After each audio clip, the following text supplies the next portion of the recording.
창세기 17장 15절에서 22절의 말씀 우리 한 목소리로 읽겠습니다. 하나님이 또 아브라함에게 이르시되 내 아내 사레는 이름을 사레라 하지 말고 사라라 하라. 내가 그에게 복을 주어 그가 내게 아들을 낳아주게 하며 내가 그에게 복을 주어 그를 여러 민족의 어머니가 되게 하리니 민족의 여러 왕이 그에게서 나리라. 아브라함이 엎드려 웃으며 마음속으로 이르되 100세 된 사람이 어찌 자식을 낳을까? 사라는 90세니 어찌 출산하리요 하고 아브라함이 이에 하나님께 아뢰되 이스마엘이나 하나님 앞에 살기를 원하나이다. 하나님이 이르시되 아니라 내 아내 사라가 내게 아들을 낳으리니 너는 그 이름을 이삭이라 하라. 내가 그와 내 언약을 세우리니 그의 후손에게 영원한 언약이 되리라. 이스마엘에 대하여는 내가 내 말을 들었나니 내가 그에게 복을 주어 그를 매우 크게 생육하고 번성하게 할지라. 그가 12두령을 낳으리니 내가 그를 큰 나라가 되게 하려니와 내 언약은 내가 내년 이 시기에 사라가 내게 낳을 이삭과 세우리라. 하나님이 아브라함과 말씀을 마치시고 그를 떠나 올라가셨더라. 아멘. 하나님은 아브라함과 그에게 속한 모든 자들이 할례를 받아야 한다라고 말씀하셨습니다. 하지만 하나님께서 요구하신 것은 할례라는 의식 자체가 아니라 할례를 행하는 일에 담긴 의미, 곧 하나님과 하나님의 언약을 믿는다는 고백이다라고 했죠. 그러니까 하나님은 아브라함에게 하나님의 언약을 신뢰하고 바라보고 의지해라라고 요구하신 것이었습니다. 그리고 나서 하나님은 아브라함의 아내인 사레의 이름을 사라로 바꿔주십니다. 창세기 17장 15절입니다. 하나님이 또 아브라함에게 이르시되 내 아내 사레는 이름을 사레라 하지 말고 사라라 하라. 사레는 공주라는 뜻이고 사라는 왕비라는 뜻입니다. 왜 왕비 사라라고 하느냐? 하나님께서 사라를 통해 아브라함에게 아들을 주사 그녀로 하여금 여러 민족의 어머니가 되게 하실 것인데 거기서 민족의 여러 왕이 나올 것이기 때문에 그렇습니다. 그래서 사라 왕비인 겁니다. 창세기 17장 16절인 겁니다. 내가 그에게 복을 주어 그가 내게 아들을 낳아주게 하며 내가 그에게 복을 주어 그를 여러 민족의 어머니가 되게 하리니 민족의 여러 왕이 그에게서 나리라. 그렇게 사라는 아브라함과 함께 언약의 조상이 되는 겁니다.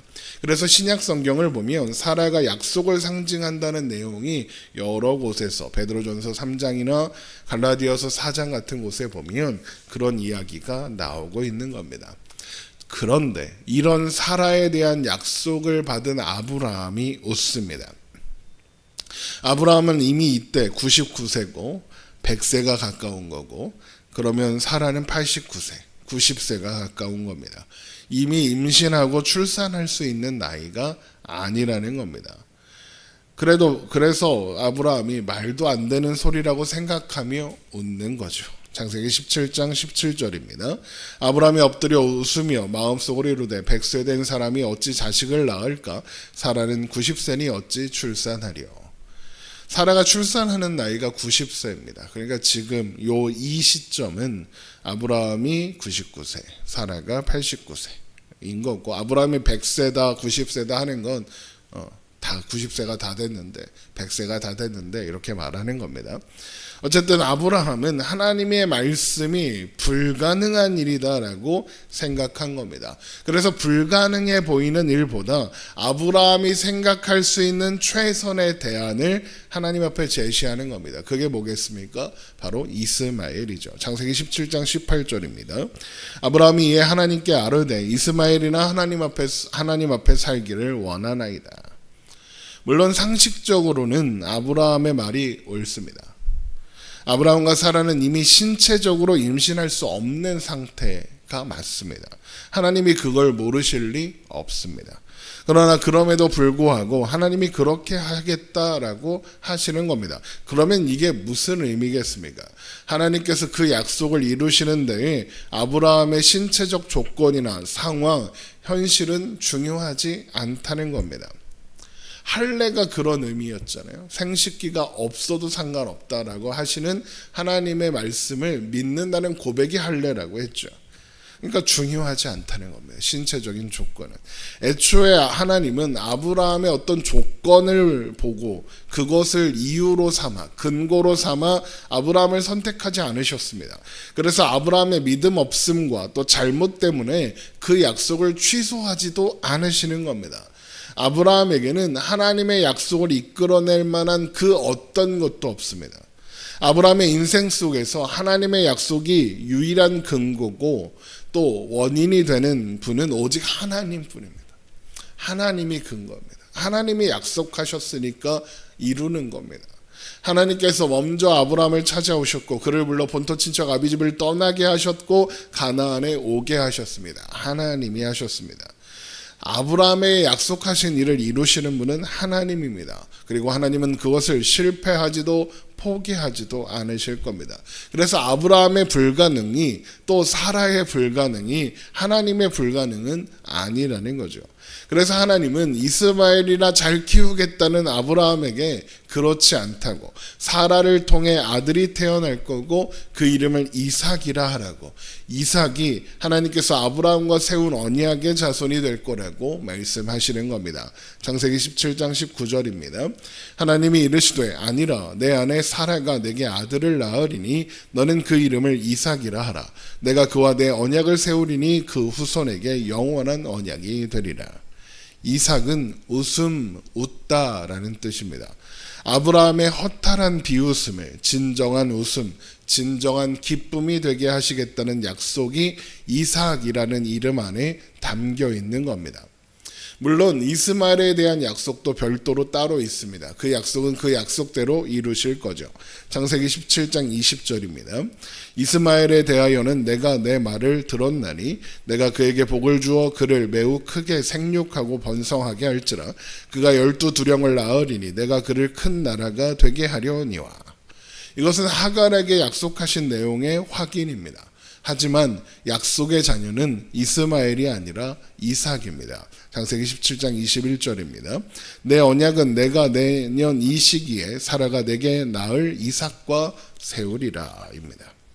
이스마엘이 언약의 상속자가 아니라는 겁니다. 물론 이스마엘이 언약의 상속자가 되지 못하는 건 이스라엘이 뭔가 잘못했기 때문이 아닙니다. 이스마엘이 언약의 상속자가 될 수 없는 것은 그가 언약 안에서 태어난 아들이 아니기 때문일 뿐입니다. 사람의 방법으로 태어났기 때문에 그렇습니다. 언약의 상속자는 하나님 안에서 하나님의 방법으로 태어난 존재여야 한다. 이것이 하나님께서 이스마엘이 언약의 상속자가 될 수 없다고 하시는 이유입니다. 그러나 그렇다고 해서 이스마엘이 버림받은 거냐? 그렇지 않습니다. 20절에 분명히 내가 그에게 복을 주어 그를 매우 크게 생육하고 번성하게 하겠다. 그래서 12두령을 낳아 큰 나라를 이루게 하겠다라고 말씀하셨고 약속하셨습니다. 이스마엘에게는 이스마엘을 위한 약속이 따로 있는 겁니다. 이스마엘 또한 하나님의 관심 안에 들어있는 겁니다. 이스마엘이라는 이름의 뜻도 하나님이 들으신다잖아요. 다만 하나님의 언약은 하나님의 방법대로 이루어져야 하며 하나님의 주권적 선택 안에 보여 있다는 것을 보여주기 위해서 이스마엘이 아니라 이삭이다라고 하시는 거죠. 그래서 이스마엘의 후손은 저주받은 민족이고 이삭의 후손은 축복받은 민족이고 이렇게 생각하면 안 된다는 겁니다. 이스마엘 또한 하나님의 언약 안에 있고 하나님의 복 안에 있는 겁니다. 그래서 이스마엘도 할례를 받는 겁니다. 이스마엘도 하나님의 은혜 안에 있는 존재라는 것이 그렇게 드러나는 거죠.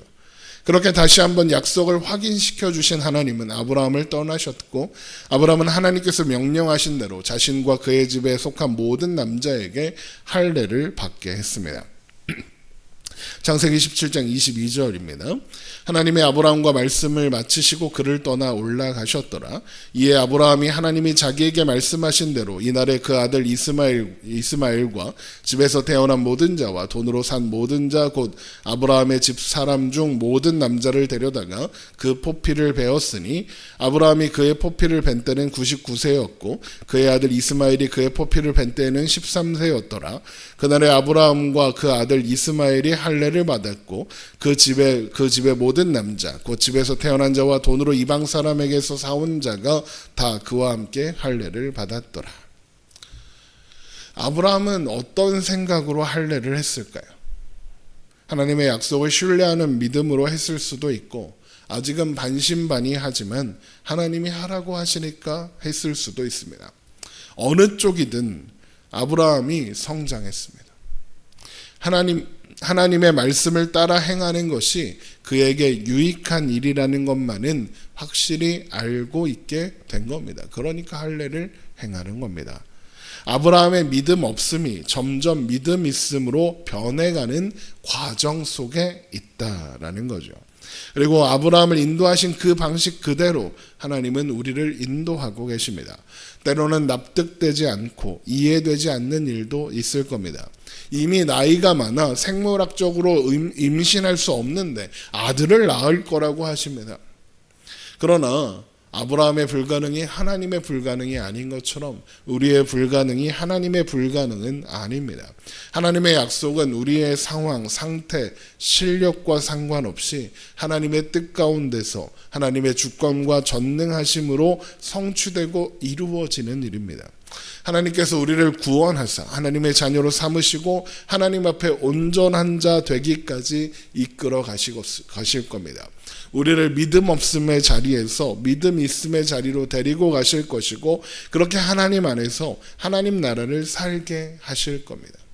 하나님은 우리 인생을 하나님이 목적하신 곳까지 데려가시는 일을 포기하시거나 실패하는 일이 없습니다. 이 사실을 여러분 기억하십시오. 하나님이 시작하셨고 하나님이 완성하실 겁니다. 이 사실을 기억하며 여러분 안심하고 오늘을 살아가십시오. 여러분이 오늘에 살아가는 현실과 여러분의 오늘 보여주는 실력이 여러분의 결론이 아닙니다. 이 사실을 기억하며 하나님의 신실하심으로 인하여 평안을 누리며 오늘을 살아가는 우리가 되기를 주님의 이름으로 축원합니다. 기도하겠습니다.